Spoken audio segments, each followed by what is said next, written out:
Your body does not age the way you think it does.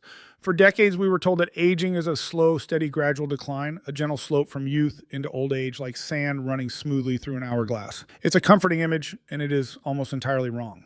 In August 2024, a team of researchers at Stanford Medicine, led by geneticist Michael Snyder, tracked over 135,000 different molecules in the human body across people aged 25 to 75, and what they found rattled the scientific community. We do not age gradually. We age in two violent bursts, one wave hitting around age 44, and a second, even more dramatic wave striking around age 60. Not a gentle slope, two molecular earthquakes where thousands of molecules related to your cardiovascular system, your immune function, your muscle tissue, and your ability to metabolize what you eat and drink all shift at once, like a building that stands perfectly still for years and then suddenly drops 2 floors. Now, here's the part of that Stanford study that almost nobody's talking about. When they looked at what was changing most aggressively during those 2 waves, a huge portion of the disruption traced back to one thing: the machinery your cells use to maintain and protect your DNA, the repair systems, the quality control checkpoints, the molecular scaffolding that keeps your genetic code readable and intact. That machinery doesn't just wear out slowly over a lifetime, it drops off a cliff at specific predictable moments in your biological timeline. And for many of the people watching this video, you're either approaching that cliff or you have already gone over it, and nobody explained to you what was happening or what, if anything, you could do about it. And this is where the story takes a turn that genuinely surprised me when I started pulling the research together. Because a separate body of work coming out of institutions like Hebrew University, MD Anderson Cancer Center, and multiple universities across Europe and Asia has been quietly building evidence that certain bioactive compounds found in 3 common kitchen spices may influence the very systems that Stanford identified as collapsing during those 2 aging waves, not by reversing the clock, not by performing miracles, but by acting on 3 specific, measurably different mechanisms through which your DNA loses its integrity as you get older. And these aren't 3 variations on the same vague antioxidant theme, that lazy shorthand that marketers love to slap on everything from blueberry juice to face cream. Each of these 3 spices targets a genuinely distinct biological pathway, and understanding those pathways changes how you think about what's actually happening inside your cells right now, at your age, at this moment in your biological timeline. But before we get to the spices, I need to give you one more piece of context, because without it, none of the research will make full sense. Your DNA takes somewhere between 10,000 and 100,000 hits of damage every single day. From hydrolysis, where the water in your own body literally dissolves the chemical bonds holding your genetic code together, to oxidative damage caused by the metabolic exhaust your mitochondria produce every time they generate energy to keep you alive. Your cells have always known about this assault. They run sophisticated repair crews, enzymes that patrol your DNA like maintenance teams on a highway at 3 in the morning, finding every crack and sealing it before rush hour. For the first few decades of your life, those crews keep pace beautifully. The damage comes in, the repairs go out, and the balance holds. But a study from Hebrew University published in the journal Aging revealed something striking. The decline in your DNA repair capacity doesn't wait until old age. They measured DNA damage resolution at different ages and found that approximately 80% of DNA damage was still being successfully repaired in young subjects, but only about 25% was being resolved in middle-aged ones. Same type of damage, same amount of initial injury, dramatically less repair. The researchers concluded that this decline precedes old age and may be a driving force contributing to the aging process rather than a phenotypic consequence of it.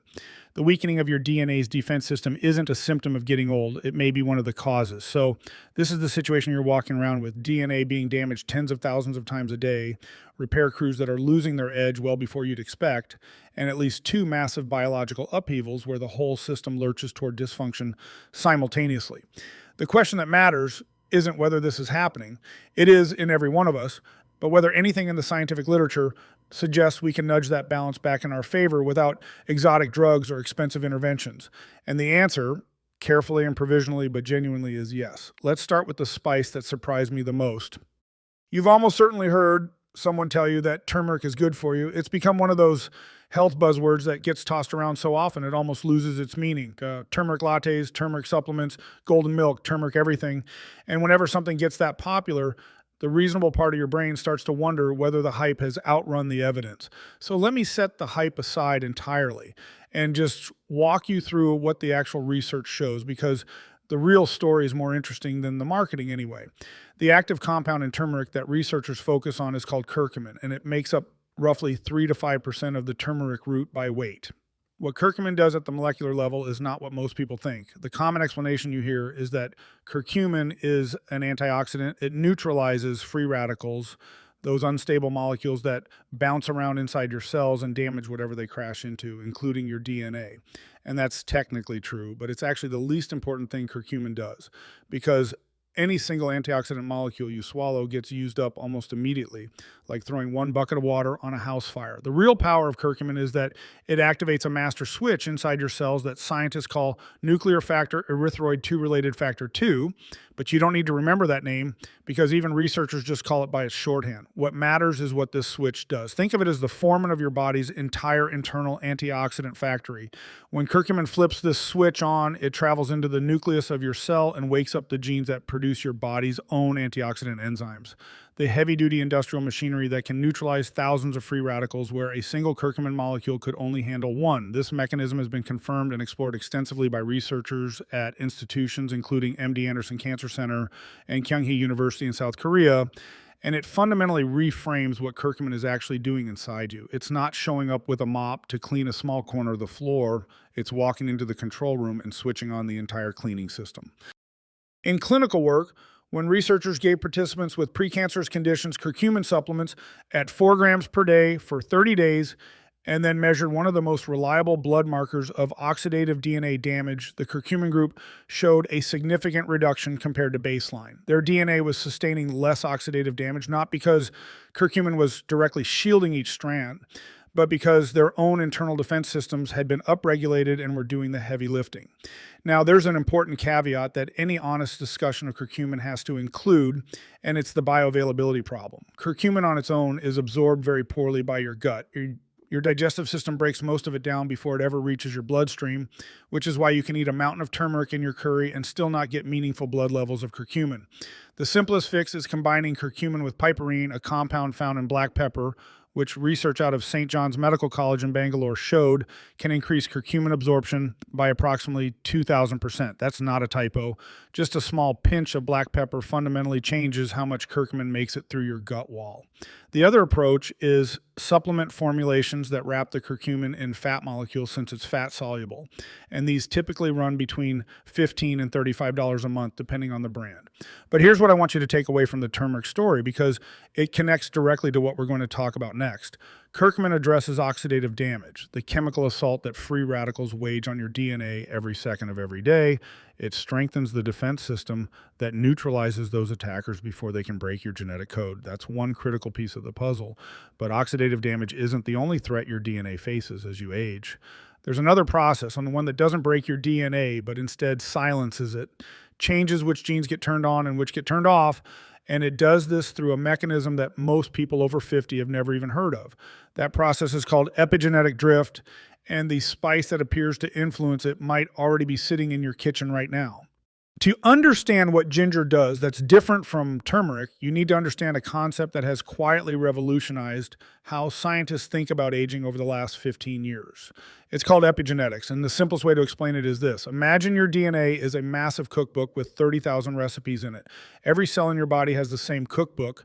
Your skin cells have the same DNA as your brain cells, which have the same DNA as your liver cells. What makes them different isn't the recipes themselves, but which recipes are bookmarked and which ones have been taped shut.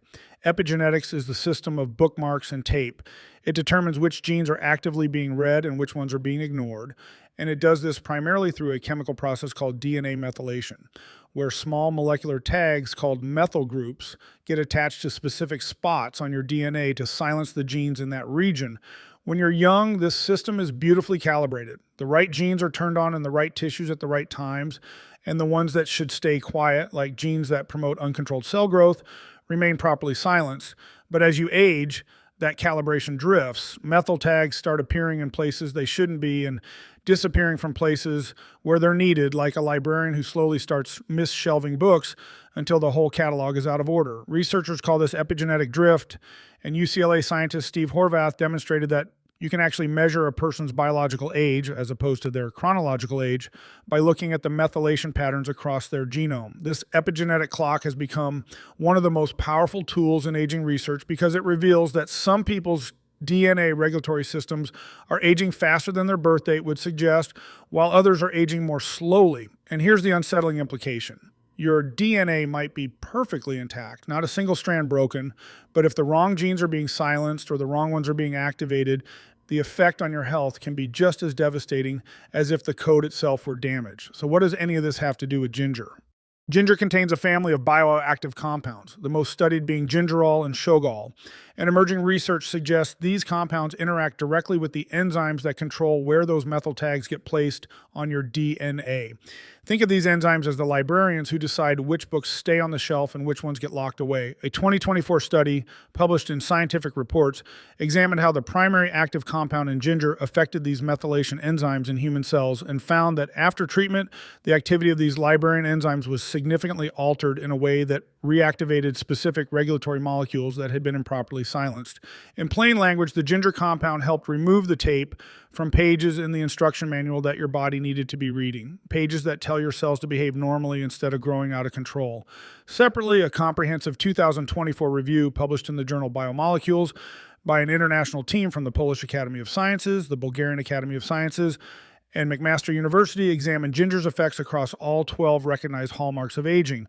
On the epigenetic front specifically, they highlighted work showing that Shogal, the compound that forms when ginger is dried or cooked, suppressed abnormal changes in a process called histone acetylation, which is another layer of the epigenetic system that controls how tightly your DNA is wound up, and therefore how accessible it is for reading. Think of it this way. If methylation is the tape over certain pages of your cookbook, histone acetylation is whether the book is lying open on the counter or clamped shut in a vise. Shogal appeared to help keep the book at the right tension, not so open that genes fire off chaotically, and not so clamped that the ones you need stay trapped and unreadable. In animal studies, this translated into measurable protection of heart tissue and suppression of the kind of inappropriate gene activation that leads to organ enlargement and dysfunction. The same review also highlighted something that connects ginger back to the DNA damage story we started with. In multiple animal studies, ginger extract and its active compounds reduce levels of that same oxidative DNA damage marker we talked about with turmeric, but through a different upstream pathway and by calming the inflammatory signaling cascades that generate excess free radicals in the first place, rather than by boosting the antioxidant cleanup crew after the damage is already underway. A study in rats showed that the ginger compound zingerone, given before an inflammatory challenge, completely abolished the rise in DNA damage markers that inflammation normally triggers. So where Kirkman turns on the factory that cleans up free radicals, ginger's compounds appear to help shut off one of the faucets that produces them and simultaneously keep your epigenetic system calibrated so the right genes stay active at the right time. The practical beauty of ginger is that it's been consumed safely by human beings for thousands of years. It costs almost nothing. A fresh ginger root at most grocery stores runs between $2 and $4 and lasts for weeks. And the amounts used in research, typically between 1 and 3 grams of dried ginger powder per day, or the equivalent in fresh root, are well within what people already use in cooking and tea. There's also something worth noting about how ginger and turmeric may work together. Because they operate through different mechanisms, several researchers have proposed that combining them could offer complementary protection. A review in Frontiers in Pharmacology examined the overlapping and distinct pathways affected by both spice compounds and concluded that the combination warranted further study precisely because the mechanisms were additive rather than redundant. This isn't the kind of claim where I tell you to rush out and buy a combination supplement, but it does mean that if you already enjoy cooking with both, there's reasonable science suggesting your body may be benefiting from each one in a distinct way.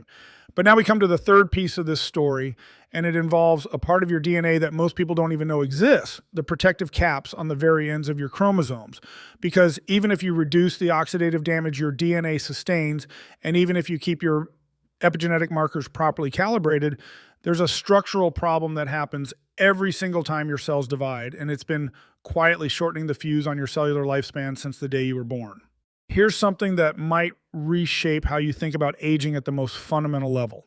Every time one of your cells divides, which happens constantly because your body needs to replace old, worn-out cells with fresh ones, the very tips of your chromosomes get a tiny bit shorter. These tips are called telomeres, and the best analogy I've ever heard is that they're like the plastic caps on the ends of shoelaces. Those caps don't contain any of the important genetic instructions. They're not part of the recipe, to use our cookbook analogy from earlier, but they protect the meaningful DNA underneath from fraying and unraveling. As long as the caps are intact, the critical genetic information stays safe, but with each cell division, a little bit of that cap gets trimmed away because of a quirk in how our DNA copying machinery works. It physically cannot replicate the very last stretch of each chromosome, so the telomere absorbs the loss. When you're young, your telomeres are long and you have plenty of buffer. But by the time you're in your 60s or 70s, many of your cells have divided so many times that the telomeres have shortened considerably. Research from the University of Utah found that among people over 60, those with shorter telomeres were 3 times more likely to die from heart disease and 8 times more likely to die from infectious disease compared to those with longer telomeres.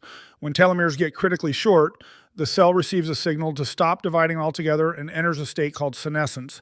It's still alive, still metabolically active, but it can no longer reproduce itself. And senescent cells don't just sit there quietly. They secrete a cocktail of inflammatory signals that affect the tissue around them, contributing to the chronic low-grade inflammation that researchers now call inflammaging, the kind of persistent, smoldering biological fire that drives so many of the conditions we associate with getting older. This is where rosemary enters the conversation, and specifically 2 compounds it contains in abundance: carnosic acid and rosmarinic acid. Here's why rosemary's mechanism is genuinely different from what turmeric and ginger do. Telomeres are disproportionately vulnerable to oxidative damage compared to the rest of your genome, and the reason comes down to chemistry. Telomeres are unusually rich in a particular DNA building block called guanine, and guanine happens to be the base most easily damaged by free radicals. So your telomeres are essentially wearing a kick-me sign as far as oxidative stress is concerned. They're the first part of your DNA to get chewed up when free radicals are circulating. While curcumin broadly upregulates your internal antioxidant defenses throughout the cell, the polyphenols in rosemary, particularly carnosic acid, appear to have a more targeted protective effect on these guanine-rich regions. Research published in Free Radical Biology and Medicine explored this specificity and found that carnosic acid was particularly effective at reducing damaged guanine formation in telomeric sequences compared to random stretches of DNA elsewhere in the genome. In other words, rosemary's protective compounds seem to concentrate their benefits precisely where your chromosomes are most structurally vulnerable. Rosmarinic acid, the other major compound in rosemary, contributes through a related but distinct pathway. Your telomeres are held together by a protein complex that acts like molecular scaffolding. It wraps around the telomere tip and prevents your cell from mistakenly treating the chromosome end as a broken piece of DNA that needs emergency repair. When this scaffolding gets destabilized, telomeres unravel prematurely, triggering unnecessary cell senescence, even when the telomere still has plenty of length left. Research published in the Journal of Agricultural and Food Chemistry showed that rosmarinic acid helped maintain the stability of this protective scaffolding under conditions of cellular stress, essentially keeping those shoelace caps properly fastened even when the cell was under pressure. The practical side of rosemary is remarkably simple. Fresh rosemary sprigs cost $1 or $2 for a bundle that will last a week in your refrigerator. Dried rosemary is one of the least expensive items in any spice aisle. The amounts that correspond to meaningful levels of carnosic acid and rosmarinic acid are well within what people use in normal cooking. Roasted vegetables with rosemary, rosemary tucked into soups and stews, a simple rosemary tea made by steeping a fresh sprig in hot water for 10 minutes. Concentrated rosemary extract supplements are also available, usually in the range of $10 to $20 a month, but frankly the culinary route is so easy and so affordable that it's where I'd start, and it's probably no coincidence that Mediterranean populations who've been cooking with rosemary for centuries have historically shown some of the strongest markers of healthy aging in large-scale population studies. So let's step back and look at what these 3 spices are doing as a complete picture, because the reason I chose these 3 isn't just that they each have interesting research behind them, it's that they each address a fundamentally different layer of the problem. Turmeric, through curcumin, activates your body's internal antioxidant defense network, reducing the ongoing oxidative damage that chips away at your DNA tens of thousands of times a day. It's strengthening the repair crews and giving them better tools. Ginger, through its gingerols and shogols, helps maintain the epigenetic system that determines which of your genes are being properly read and which have been incorrectly silenced or activated. It's making sure the right pages of the instruction manual stay open and the right ones stay closed, while also helping quiet the inflammatory faucets that generate excess DNA damage in the first place. And rosemary, through carnosic acid and rosmarinic acid, offers targeted protection to the telomeres, the structural caps that determine how many times your cells can divide before they stop functioning, by shielding the most chemically vulnerable stretches of your chromosomes and stabilizing the scaffolding that holds those caps in place. 3 spices, 3 distinct mechanisms, 3 layers of protection for the same irreplaceable molecule that makes you who you are. Now, I need to be completely honest with you about some important limitations, because trust matters more to me than making this sound like a miracle story, and you deserve the same respect I'd want if someone were explaining this to me. First, while the research I've described is real and comes from legitimate institutions and peer-reviewed journals, much of it is still in what scientists would call the early to mid stages of evidence. The Kirkman research is the most mature, with actual human clinical trials measuring DNA damage markers. But even there, we don't have the kind of 20-year studies tracking thousands of people that would definitively prove curcumin supplements extend human health span. The ginger epigenetics research and the rosemary telomere research are largely based on cell studies and animal models with limited human data so far. That doesn't mean they're wrong. Cell and animal studies are how we understand mechanisms, and many of the most important health discoveries in history started at exactly this stage. But it does mean we should hold these findings with informed optimism rather than absolute certainty. Second, no spice, supplement, or food is a substitute for the fundamentals of healthy aging: regular physical activity, adequate sleep, social connection, stress management, and a broadly nutritious diet. If you're adding rosemary to your roasted chicken, but you're sleeping 4 hours a night and never moving your body, the rosemary isn't going to overcome that deficit. These spices are best understood as potential enhancers of an already reasonable lifestyle, not as replacements for one. Third, if you're taking medications, particularly blood thinners, blood pressure medications, or diabetes drugs, please talk to your doctor before adding concentrated spice supplements, because curcumin, ginger, and rosemary can all interact with certain medications. In normal cooking amounts, they're almost universally safe, but high-dose supplements are a different conversation, and one you should have with someone who knows your specific medical history. And finally, I want to be clear that I'm not a physician. I'm someone who reads the research carefully and tries to translate the science into language that makes sense, but nothing in this video is medical advice. It's medical education and informed conversation, and there's an important difference between the two. Here's what I keep coming back to when I think about everything we've discussed today. Your body has been protecting its own DNA since before you were born. It's been running those repair crews, maintaining those epigenetic bookmarks, and preserving those telomere caps through every decade of your life. The machinery is still there. It hasn't disappeared. What's happening as you age is that the balance is shifting to more damage, slower repair, more drift. And the question isn't whether you can stop that process entirely, because you can't, and anyone who tells you otherwise is selling something. The real question is whether you can tip that balance back even a little, even modestly, in your favor. And what the research suggests, carefully, provisionally, but genuinely, is that some of the simplest, most affordable, most ancient ingredients on earth may help you do exactly that. A pinch of turmeric with some black pepper stirred into your morning eggs, a few slices of fresh ginger simmered in hot water for an afternoon tea, a sprig of rosemary tucked into whatever you're roasting for dinner tonight. These aren't dramatic interventions. They're not expensive protocols. They're small, quiet, evidence-informed choices that align with thousands of years of culinary tradition and a growing body of modern science, and they're available to you right now, today, for almost nothing. Your DNA has been taking care of you your whole life. Maybe it's worth returning the favor. If this conversation was useful to you, I'd genuinely appreciate it if you'd share it with someone in your life who might benefit from hearing it. A spouse, a sibling, a friend who's been thinking about these things.